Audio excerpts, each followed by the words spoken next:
WhatsApp people, कैसे हैं आप सब? ठीक ठाक हैं? It's me Hamzain, you are watching Asia Rates. Welcome back to the channel. उम्मीद करता हूँ अच्छे होंगे, खैर खैरियत से होंगे, इंजॉय कर रहे होंगे। और आपको पता ही है कि बांग्लादेश का जो निज़ाम है वो थोड़ा सा आजकल हिला हुआ है और हैवीली डिपेंडेंट था बांग्लादेश इलेक्ट्रिसिटी के मामले में, टेक्सटाइल के मामले में, मशीनरी के मामले में, ऑयल एंड गैस और डीज़ल की डिलीवरी के मामले पे इंडिया के ऊपर।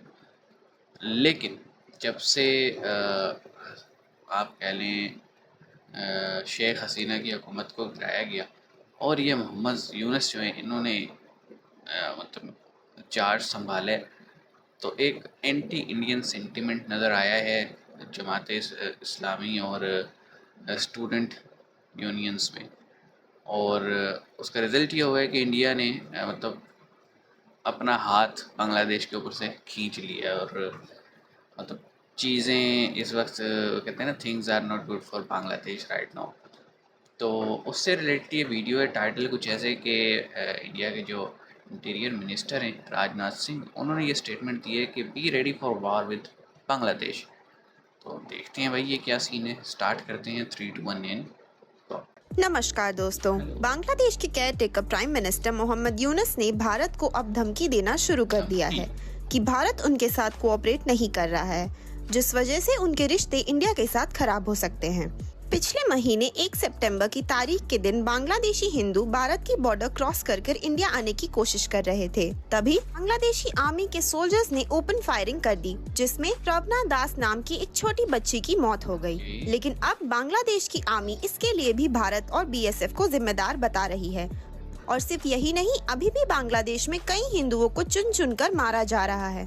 और कल एक वीडियो बांग्लादेश से वायरल हो गई, जहां पुलिस स्टेशन में हादियों ने घुसकर एक हिंदू लड़के को ब्लास्फेमी के नाम पर मार दिया। बांग्लादेश की इन्हीं सिचुएशन को देखकर हमारे डिफेंस मिनिस्टर राजनाथ सिंह जी ने अब इंडियन आर्मी को ये इत्तेहा कर दिया है कि be ready, B prepared for an unexpected war. इसी टॉपिक पर चलिए आगे पाकिस्तानी मीडिया का रिएक्शन देखते हैं। वीडियो को लाइक और चैनल को सब्सक्राइब कर लें। इसीलिए तो राजनाथ सिंह ने बांग्लादेश की बात की है ना कि अनएक्सपेक्टेड वॉर हो सकती है, unexpected. So be prepared for the unexpected. So वो क्या समझते हैं कि जो बांग्लादेश की फौज है कल को it can work for the Chinese? ये सवाल है। या बांग्लादेश जो है it can help China in so many things. Bangladesh को अगर आप चाइना, इंडिया जो है इकोनॉमिक, जैसे उन्होंने कहा जी इनकी डीजल सप्लाई लाइन बंद कर दो, कल के कहेंगे इनकी बिजली बंद कर दो। तो in other words India Bangladesh का फायदा कर रहा है। इमीडिएटली तो आपको नुकसान नजर आ रहा है, बिजली बंद हो गई, फलान चीज बंद हो गई, लेकिन लॉन्ग टर्म में क्या कर रहा है इंडिया? इंडिया लॉन्ग टर्म में बांग्लादेश को इंडिपेंडेंट कर रहा है अपने आप से। लेकिन अगर इंडिया उसको अपने ऊपर डिपेंडेंट रखेगा तो इंडिया की लिवरेज रहेगी। सो इसलिए इंडिया कभी भी ज़्यादा लंबा चौड़ा बांग्लादेश को नहीं दबाएगा। लेकिन इंडियंस ये महसूस करते हैं कि ये जो सिचुएशन बांग्लादेश में पैदा हुई है, it is sort of a crisis. इसको मैनेज करना पड़ेगा नए सिरे से। फौज के साथ अलहदा डील करना पड़ेगा, पॉलिटिकल स्पेक्ट्रम में अलहदा जाना पड़ेगा, डिप्लोमेटिक में अलहदा जाना पड़ेगा।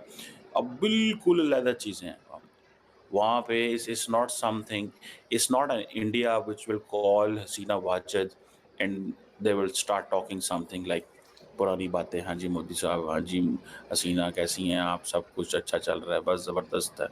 ऐसे कोई नहीं है वहाँ पे, बिल्कुल डिफरेंट चीज़ें हैं। सो ये जो अभी जॉइंट कमांडर्स कॉन्फ्रेंस हुई है, ठीक है जी, ये joint commanders conference is something which is hang हो जाता है, क्या वजह?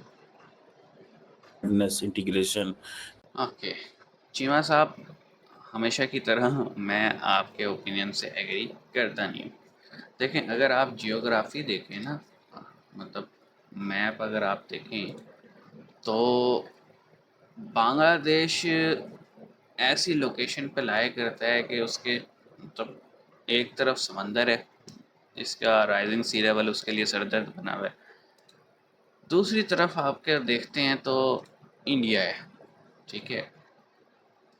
और इंडिया ने ऑलमोस्ट जो है वो चारों तरफ से बांग्लादेश को घेर रखा है।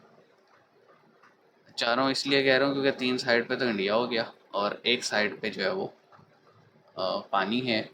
जो नियरेस्ट अगर आप कह लें कंट्री लगता भी है बांग्लादेश को, वो है म्यांमार, जो कि खुद इटसेल्फ एक अनस्टेबल कंट्री है। चाइना डायरेक्ट एक्सेस कर नहीं सकता क्योंकि बीच में इंडिया है। तो ये कहना कि इंडिया बेसिकली बांग्लादेश का भला कर रहा है कि वो इंडिया से जो डिपेंडेंसी है बांग्लादेश की इंडिया के ऊपर वो ख़त्म हो जाएगी, अ, वो क्यों चाहेगा ऐसे कि ख़त्म हो जाए? क्योंकि एक मामला गिव एंड टेक का रहेगा तो चीज़ें सही रहेंगी, अदरवाइज़ क्या होता है चीज़ें ख़राब हो जाती हैं। और एक आप कह लें डिप्लोमेटिक पॉइंट ऑफ व्यू से भी ये चीज़ सही नहीं है कि इतना लॉन्ग टर्म एलाय जो है इंडिया का वो इंडिया कहे कि ख़त्म हो जाए। हाँ, अगर एलाय जो है वो लगा हुआ है कंटिन्यूसली पोक करने में तो जवाब तो दिया जाएगा, और वो मेरे ख्याल में फिर इंडिया ने दिया है बांग्लादेश को।